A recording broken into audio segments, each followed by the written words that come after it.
নবম দশম শ্রেণীর প্রিয় শিক্ষার্থীবৃন্দ, অনলাইন ক্লাসে তোমাদের স্বাগতম। আজকে আমি তোমাদের গণিত বইয়ের পঞ্চম অধ্যায়ের অনুশীলনী 5.1-এর 20 নম্বর এবং 22 নম্বর অঙ্ক দুটি সমাধান করতে থাকব। আমরা 20 নম্বর অঙ্কটি পড়ে নিচ্ছি যে একটি বালিকা বিদ্যালয়ের একটি শ্রেণীকক্ষে প্রতি বেঞ্চে 6 জন করে ছাত্রী বসালে দুইটি বেঞ্চ খালি থাকে, কিন্তু প্রতি বেঞ্চে 5 জন করে ছাত্রী বসলে 6 জন ছাত্রীকে দাঁড়িয়ে থাকতে হয়। ওই শ্রেণীর বেঞ্চের সংখ্যা কয়টি? আমাদের বের করতে হবে ওই শ্রেণীর বেঞ্চের সংখ্যা কয়টি। মনে করি, আমরা ধরে নিচ্ছি মনে করি ওই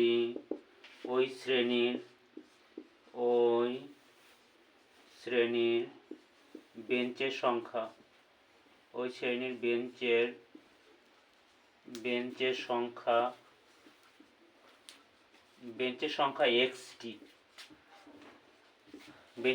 xটি। তাহলে এখানে বলা আছে যে একটি বালিকা বিদ্যালয়ের একটি শ্রেণীকক্ষে প্রতি বেঞ্চে 6 জন করে ছাত্রী বসলে দুইটি বেঞ্চ খালি থাকে। তাই ছাত্রী বসা বেঞ্চের সংখ্যা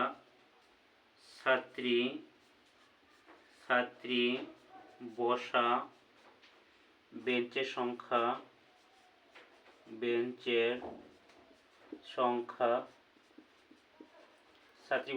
সংখ্যা হবে, যেহেতু দুইটি বেঞ্চ খালি থাকে, মোট বেঞ্চ হচ্ছে xটি, সেখান থেকে দুইটি বেঞ্চ বাদ দিয়ে দিচ্ছি। তাহলে ছাত্রী বসা বেঞ্চের সংখ্যা হচ্ছে x - 2টি। তাহলে এখন প্রতি বেঞ্চে 6 জন করে ছাত্রী বসে, তাহলে আমরা লিখতে পারি একটি বেঞ্চে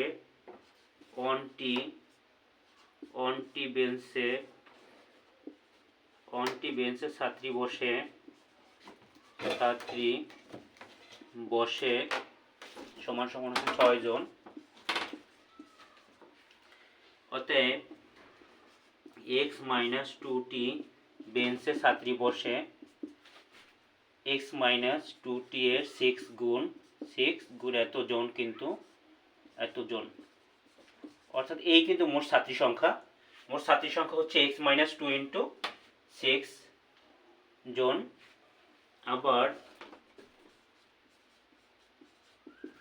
আবার বলছে যে কিন্তু প্রতি বেঞ্চে 5 জন করে ছাত্রী বসলে, কিন্তু প্রতি বেঞ্চে যদি 5 জন করে ছাত্রী বসায় তাহলে 6 জন ছাত্রীকে দাঁড়িয়ে থাকতে হয়। একটি বেঞ্চে ছাত্রী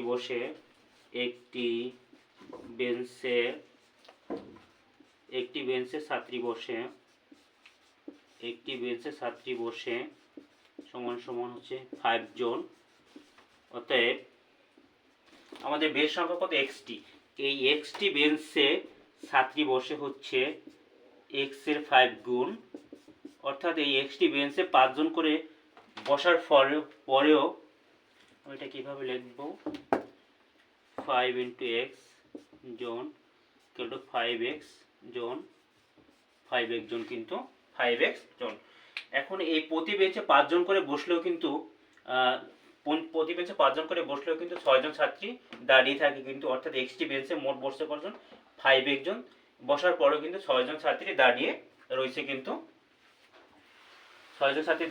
কিন্তু অর্থাৎ আমরা বলতে পারি যে এই 5x জন ছাত্রীর সঙ্গে যদি আমরা 6 জন ছাত্রী যোগ করি তাহলে কিন্তু আমাদের মোট ছাত্রী সংখ্যা আমরা পেয়ে যাচ্ছি। তাহলে প্রশ্ন মতে আমরা লিখতে পারি, প্রশ্ন মতে এখানে কিন্তু মোট ছাত্রী সংখ্যা, অর্থাৎ এই যে 6 × x - 2, এটা কিন্তু মোট ছাত্রী সংখ্যা। আর এখানে মোট ছাত্রী সংখ্যা এই 5x এর সাথে যদি আমরা এই যে 6 জন দাঁড়িয়ে থাকে, সেই 6 জন যদি যোগ করি তাহলে কিন্তু আমরা মোট ছাত্রী সংখ্যা পেয়ে যাই। তাহলে এও হচ্ছে মোট ছাত্রী সংখ্যা, এও হচ্ছে মোট ছাত্রী সংখ্যা, অর্থাৎ সমান। এই জন্য মাঝে আমরা সমান চিহ্ন ব্যবহার করেছি।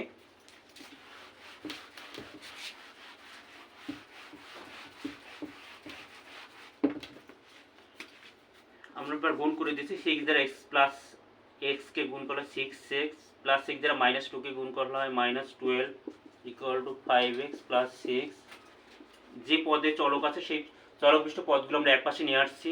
6x, এই পদটিকে 5x কে আমরা সমান চিহ্নের বাম পাশে নিয়ে আসলে চিহ্নের পরিবর্তন হয়, কিন্তু -5x হয়ে যায়। আর -12 যদি সমান চিহ্নের ডান পাশে নিই তাহলে +12। এখানে কিন্তু আছে এখানে এই পদটি কিন্তু বড়, কারণ এখানে x এর 6 গুণ, এখানে x এর 5 গুণ। যে পদটি বড় তার পিছনে রেশন বসাই, উভয়ের পিছনে বিপরীত চিহ্ন, অর্থাৎ 6x এর পিছনে প্লাস চিহ্ন, 5x এর পিছনে মাইনাস চিহ্ন, বিপরীত চিহ্ন বিদায় বিয়োগ করি।